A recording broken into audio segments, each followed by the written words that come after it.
Friends, thank you for being here today. What if I told you that the sudden explosion of silver prices to $62 per ounce isn't just a market anomaly, but the result of a calculated geopolitical maneuver designed to corner the West's industrial capacity while central bankers were looking the other way? And consider this. Why would the world's second-largest economy wait until the precise moment of the 10th Federal Reserve's most paralyzed meeting in years to effectively nationalize the supply of the most conductive metal on Earth? To understand the gravity of the situation unfolding in December 2025, we must look beyond the ticker tape and into the mechanics of a supply chain war that has just turned kinetic. We are witnessing a fundamental restructuring of the global commodity order. The price action we are seeing, silver rocketing past $61 and settling at $62, is not merely a bull market. It is a realization event.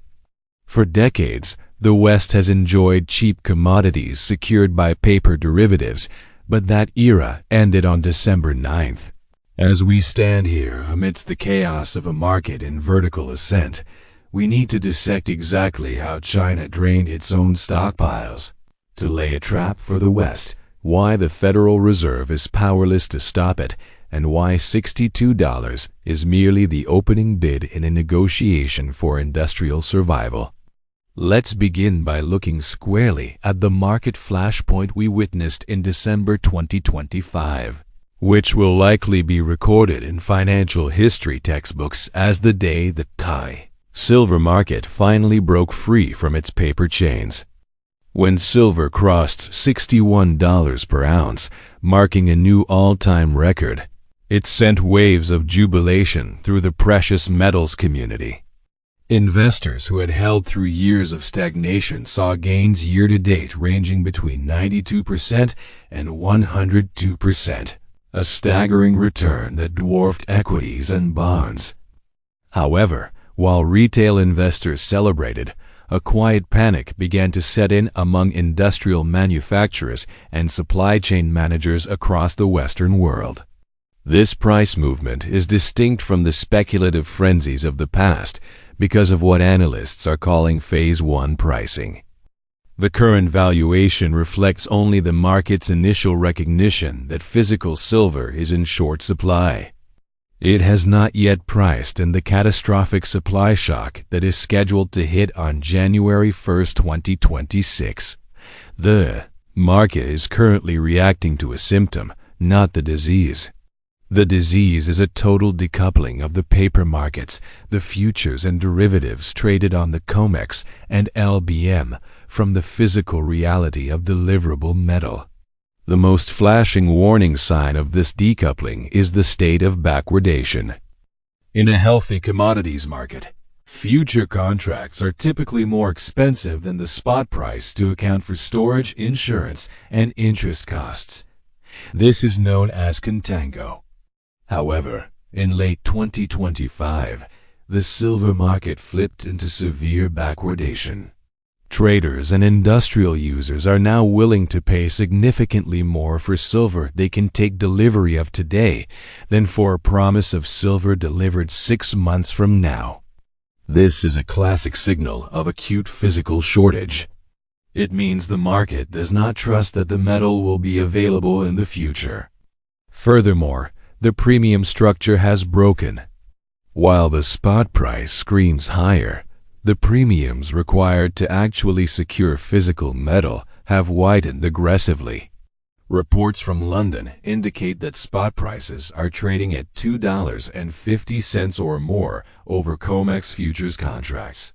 Even more telling is the situation inside China, where buyers are paying premiums of $1.50 over London prices just to keep metal within their borders. This arbitrage window should theoretically close as metal flows to the highest bidder, but it isn't. The metal is sticking where it lands, signaling that this isn't a trade, it's a hoard. Now, To truly understand why the market broke at this specific moment, we must analyze the catalyst behind it: China's strategic supply chain warfare.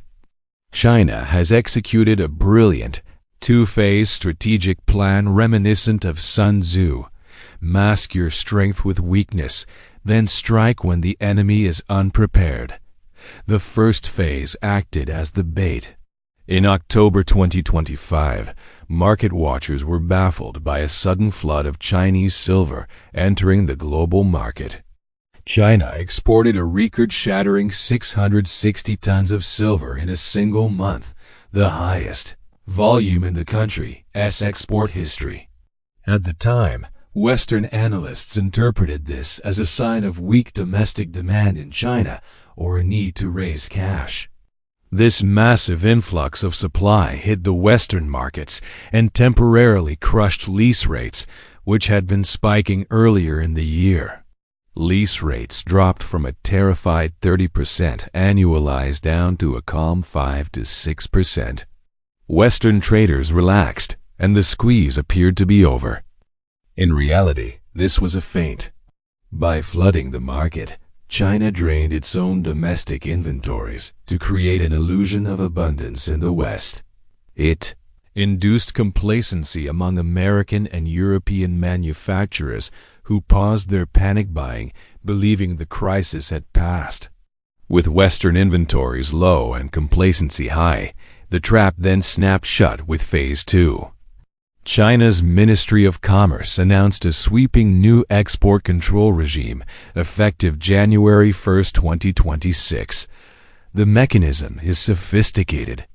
Rather than a blunt ban that might trigger World Trade Organization disputes, they implemented a quality and capacity filter. Under the new rules, only state-certified enterprises with an annual production capacity of 80 tons or more are permitted to export silver. This 80-ton threshold is a masterstroke of bureaucratic warfare. It immediately disqualifies the vast majority of smaller Chinese silver producers who have historically supplied the Western spot market through processing trade arrangements. These smaller players are now cut off from the global market completely. As for the large, state-certified enterprises that do qualify, they are now bound by a new mandate: domestic priority. They must demonstrate that domestic demand specifically for solar panel manufacturing and EV production is fully satisfied before a single ounce can be approved for export. The results of this strategy are already visible in the Shanghai Futures Exchange data, where inventories have collapsed to critical lows, sitting at just roughly 17 million ounces. The drain rate has been terrifying, with invisible inventory being pulled directly into factories rather than moving to exchanges. I want to pause here and ask for your perspective on this specific maneuver. Do you believe Western governments have any effective countermove left against this export ban, or is the checkmate already in place? Let me know your thoughts in the comments below, because this pivot point changes everything for the global market. This timing was not accidental, and it brings us to the fuel driving this crisis: Federal Reserve paralysis and Western monetary policy.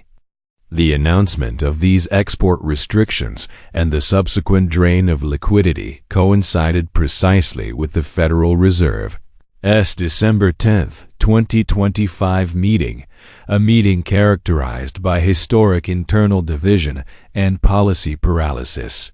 For the first time since September 2024, the Federal Reserve's rate-setting committee is in open conflict. On one side, hawks like Cleveland Fed President Beth Hammack and Dallas Fed President Lori Logan are arguing vehemently against further rate cuts. They cite inflation data that, while lower than headline peaks, remains sticky and threatens to reignite if monetary conditions loosen too much. On the other side, doves like San Francisco Fed President Mary Daly are sounding the alarm on the labor market. warning of a sudden, catastrophic collapse in jobs that moves faster than policy can respond. This division has rendered the Fed incapable of a unified narrative or proactive response to external shocks. Beijing's analysts recognized that a divided Fed is a paralyzed Fed. They knew that Western institutions, distracted by the internal debate of employment versus inflation, would be too slow to coordinate a response to a silver supply shock. By the time Western policymakers realize that the export restrictions are a strategic weapon, the 2026 contract delivery cycle will already be failing. Consequently, the fallout from this strategic maneuver is hitting the twin pillars of Western pricing, leading to a breakdown at the London Bullion Market Association and the COMEX. These institutions rely on a fractional reserve system that works only as long as everyone doesn't ask for their metal at once. Now, everyone is asking. We saw the tremors of this in October during the London silver squeeze, when short-term lease rates for silver briefly exploded to 200% annualized. Such a rate is a scream for help, indicating that there was essentially zero unallocated metal available in London to lend. The situation was so dire that the LBMA reportedly had to airlift physical silver from New York and lease metal from China to prevent a technical default. The structural weakness in London is compounded by the fact that 83% of London's vaulted silver, approximately 654 million ounces, is allocated to exchange-traded products. This metal belongs to ETF shareholders and cannot be leased out to settle liquidity crises. This leaves a razor-thin float of unallocated metal to service the entire global trade hub. Meanwhile, the COMEX is bleeding registered stocks, which have fallen to roughly 173 million ounces. Former J.P. Morgan executives have estimated that the LBMA would need to import nearly 150 million ounces just to normalize operations. But that metal isn't coming from China, Russia, or the ground. The West is facing a liquidity crisis in the physical underlying asset, questioning the validity of the fiat pricing mechanism itself. But even if we strip away the geopolitical maneuvering and central bank incompetence, the math alone brings us to the structural fundamentals of what experts are calling a natural squeeze. For the fifth consecutive year, the silver market is running a structural deficit, with projections showing a shortfall of 149 million ounces for 2025. We are consuming significantly more silver than we mine, and global mine production has plateaued. Crucially, this demand is not discretionary. It is inelastic, driven by the green energy transition and national defense. The solar industry alone is projected to install over 500 gigawatts of capacity in 2025, requiring silver paste for which there is no commercially viable substitute. Similarly, in defense, the U.S. government finally designated silver as a critical mineral in November 2025. You cannot build a Tomahawk missile, a fighter jet, or a smart bomb without silver for guidance systems and electronics. This inelasticity creates a floor under the price that did not exist in previous cycles. A solar manufacturer cannot simply decide not to buy silver because it costs $60 an ounce. Without the silver, they have no product to sell. This brings us to the most vital distinction between the 1980 spike and today. In 1980, the U.S. government changed the rules to break the Hunt brothers. But today, the whale in the market is the People's Republic of China. You cannot implement regulations against a sovereign nation's supply strategy. Finally, as we look toward the horizon of 2026 and 2027, we need to map out the future trajectory and likely price scenarios. The current $62 level is merely the result of the initial realization of scarcity. The real pain and the real repricing begins when the export controls officially bite in Q1 2026. We can project three potential scenarios based on the severity of the squeeze. First, we have the lower bound, or the orderly repricing scenario, which would see prices around $70 per ounce. This represents the inflation-adjusted peak of 2011, where markets gradually adjust to the new supply reality and manufacturers secure forward contracts. Second, we have the middle range, the supply chain panic scenario, which brings us to between $80 and $100 per ounce. This is arguably the most probable outcome. As the 2026 solar installation season ramps up, manufacturers facing delivery delays will bid aggressively for spot metal, decoupling the physical price from the paper spot price. And third, we must consider the upper bound, the crisis scenario, where silver exceeds $194 per ounce. This reflects the inflation-adjusted 1980 peak.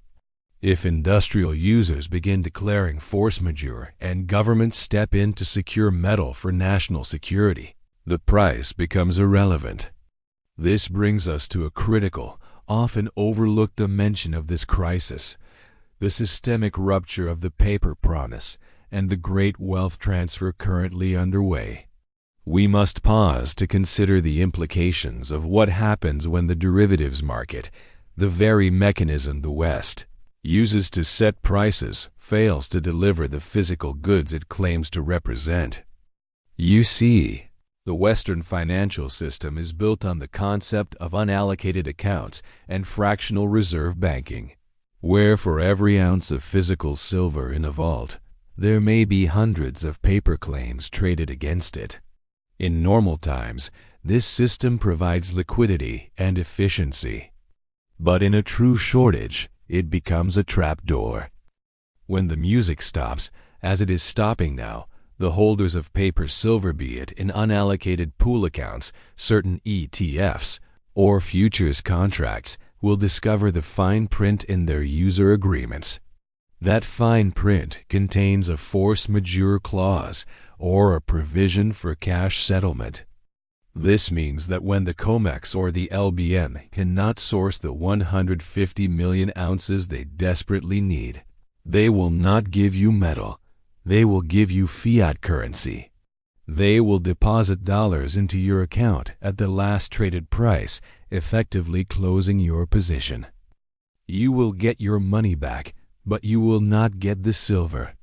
And in an environment where silver is rocketing toward $100 or $200 because it is unobtainable, those dollars you receive will be a consolation prize that loses purchasing power by the hour. This is the mechanism of the wealth transfer.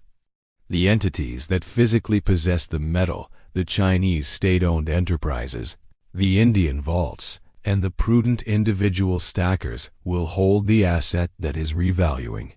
The paper holders will be cashed out in a depreciating currency, locked out of the real gains, and left holding a bag of fiat that no longer commands the respect of the global market. Furthermore, this event signifies a geopolitical checkmate regarding pricing power. For a century, the price of silver was discovered in London and New York. It was a Western prerogative.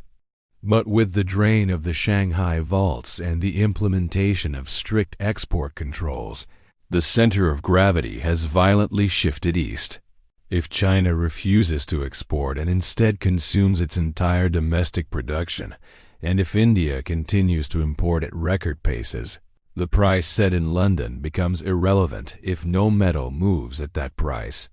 We are witnessing the birth of a bifurcated market where the East price is the real price for physical delivery, and the West price is merely a paper reference for settling bets. This loss of pricing power is a direct blow to the US dollar's hegemony. When a sovereign nation like China decides that holding the physical commodity is more valuable than holding the U.S. Treasury bonds they would receive for selling it. They are effectively shorting the dollar and going long on reality. They are telling the world that in a time of crisis, he who has the gold, or in this case, the silver, makes the rules. The paralyzed Federal Reserve can print infinite dollars to bail out the banks, but they cannot print the silver needed for the solar panels that power the grid or the missiles that defend the nation.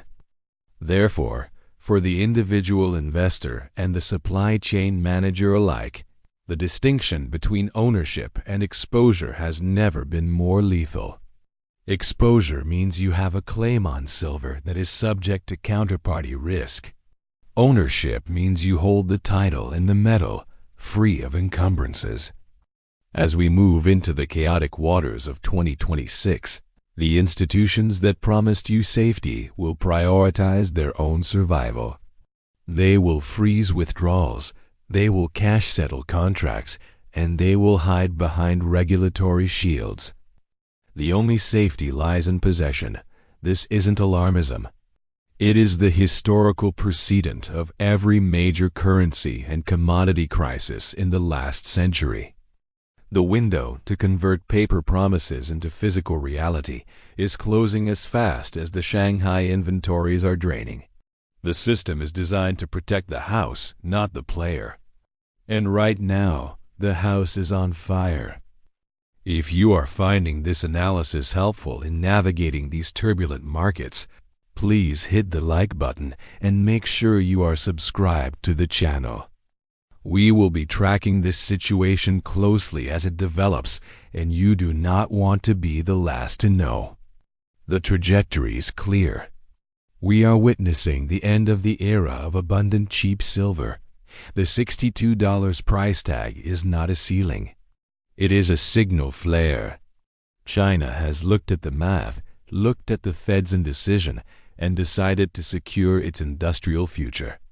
They have drained domestic inventories to lull the West into a false sense of security, and now they are closing the gates.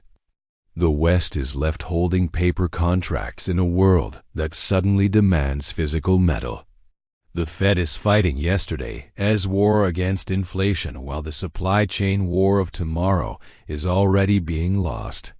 For investors, manufacturers, and observers, the question is no longer will silver go up. The question is, do you own the metal or do you own a promise? Because in the new commodity reality established this December, promises are about to become very expensive to break. The trap is sprung, the vault is empty, and the rocket has only just cleared the tower.